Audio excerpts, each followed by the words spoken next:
దృష్టిలో అసురులు అంటే ఎవరు అంటే, అసురులు అంటే ఎవరైతే ఒక సభ్య సమాజం ఆ! సభ్య సమాజంలో అనిశ్చిత ఎవరైతే క్రియేట్ చేస్తారో, అంటే అన్‌సర్టనిటీస్ ఎవరైతే క్రియేట్ చేస్తారో, అది సోషల్ అన్‌సర్టనిటీ కావచ్చు, ఫ్యామిలీ అన్‌సర్టనిటీస్ కావచ్చు, ఆర్ ఎల్స్ ఒక గ్రూప్ ఆఫ్ పీపుల్‌కి అన్‌సర్టనిటీ క్రియేట్ చేయడం కావచ్చు, లేదా ఒక ధర్మానికి సంబంధించింది కూడా కావచ్చు. దీంట్లో మనం ధర్మాన్ని ఎందుకు ప్రధానంగా తీసుకోవాలంటే, అసలు సనాతన ధర్మం లేకపోతే కుంభమేళ ఎక్కడుంది? అవును. కుంభమేళ లేకపోతే ఈ నాగసాధువులు ఎక్కడ? అఘోరులు ఎక్కడ? హ్మ్. సాధువులు అనేవాళ్ళు ఎక్కడ? సన్యాసులు ఎక్కడ?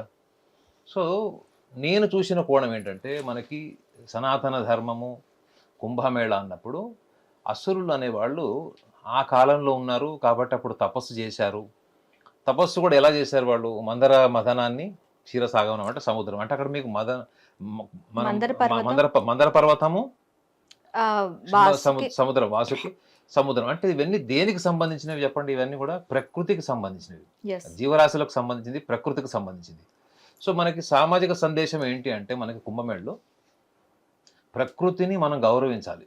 అది జలం కావచ్చు, భూమి కావచ్చు, అగ్ని కావచ్చు, వాయువు కావచ్చు, నీరు కావచ్చు.